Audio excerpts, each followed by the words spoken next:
Je voulais revenir tout d'abord sur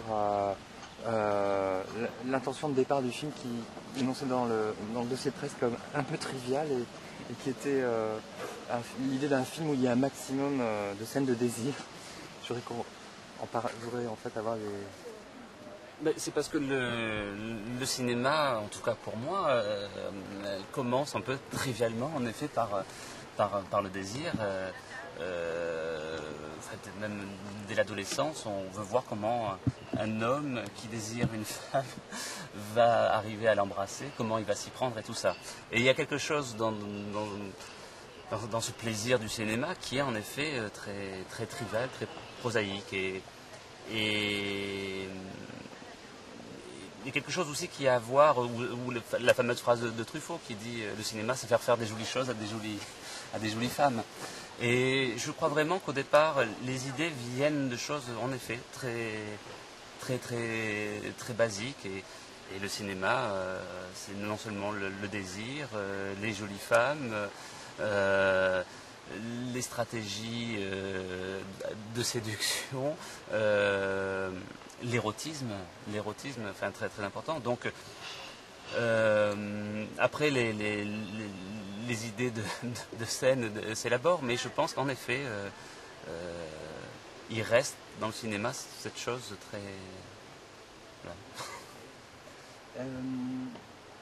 Alors, en dehors du côté très burlesque, de votre sens habituel de la comédie, je reste quand même sur votre personnage avec cette idée de maladresse, certes, mais en même temps quand même cette idée de combattre une certaine idée de la préservation, cette timidité en fait face aussi à ses propres désirs, mais avec l'intention de crever l'abcès. Est-ce que cette idée-là est pas finalement à toutes les caractéristiques de notre génération? Alors, si elle en a, tant mieux. Après, moi je dirais que je ne travaille pas du tout comme un socio-ethnologue, ça veut dire... je crois plutôt que le cinéma peut exprimer des choses d'autant plus peut-être générales qu'il est particulier. Et que moi, quand je regarde un film, je m'identifie toujours aux personnages les plus particuliers qui soient. Et je pense que c'est un peu tout le monde, tout simplement parce que souvent, on se ressent non pas comme des cas généraux, mais comme des cas très particuliers. Et c'est pour ça que parfois les personnages vraiment les plus particuliers, parce que je ne trouve pas d'autres mots, nous attachent le plus, parce qu'on s'y retrouve vraiment. Je voulais savoir qu'est-ce qui vous intéresse tant dans la timidité et la maladresse. Dans votre personnage, c'est le cas. Dans votre film aussi, ça en fait partie. Frédéric Bell est emblématique aussi du féminin, peut-être, de ça. Alors, il y a plusieurs choses. Moi, la maladresse, c'est un sentiment aussi basique que celui qu'on évoquait tout à l'heure par rapport au désir de cinéma. C'est-à-dire que, étant enfant, même mon amour du cinéma est né par les personnages maladroits. Évidemment, les personnages du burlesque, les Buster Keaton, d'une certaine mesure les Jacques Tati, ou après les Pierre Richard, qui a énormément compté. Et il y a quelque chose dans la maladresse, pour moi, qui est, pour moi et je pense pour beaucoup de monde, qui est une expression d'une certaine forme à la fois de détresse comique face au monde et face à l'usage des choses. Et d'autant plus, alors à la fois parce que je m'y retrouve, à la fois parce que j'aime ça, et à la fois aussi parce que pour le coup, je parlais d'une époque où je trouve que ça manque de personnages maladroits, où trop souvent dans les films, on voit trop les gens trop savoir ce qu'il faut faire, alors que voilà. Donc c'est pour ça que j'insiste à montrer des personnages qui en effet ne savent pas ce qu'il faut faire, comme je le suis, mais qui n'a moins... Voilà. Et quant au personnage de Frédéric Bell, c'est pas la maladresse qui anime son personnage, mais c'est aussi, j'allais dire, c'est le personnage de la profonde compréhension. Ça veut dire qu'il y a quelque chose même de fantasmé. Ça m'est jamais arrivé ne serait-ce que je n'ai jamais, enfin, de quitter une femme et est-ce qu'elle soit aussi compréhensive et tout ça.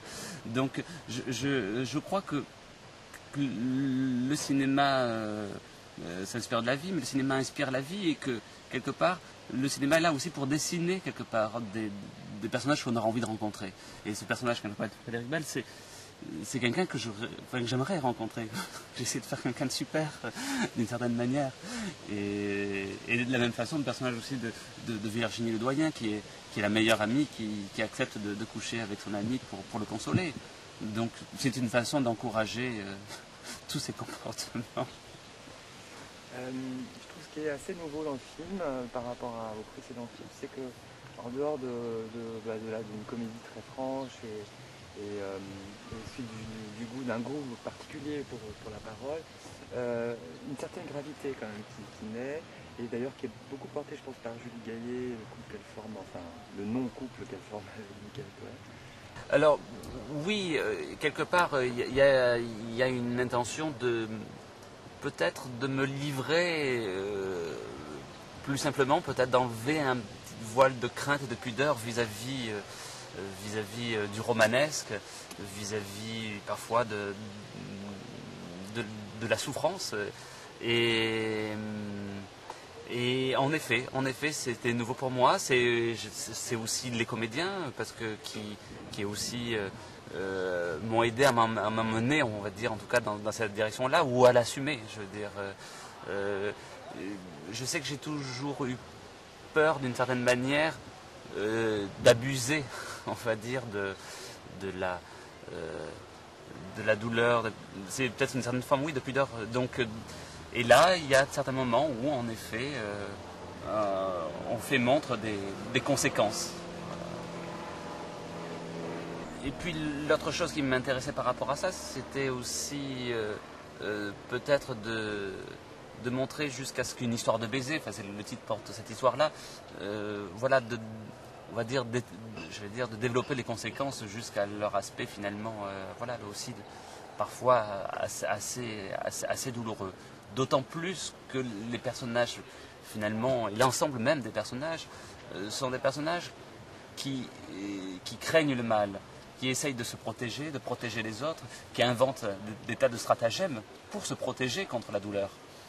Donc il fallait, je pense, dans le récit, qu'elle apparaisse nécessairement. Sinon, toute cette histoire on va dire, de protéger les autres et de se protéger soi-même aurait eu beaucoup moins de sens.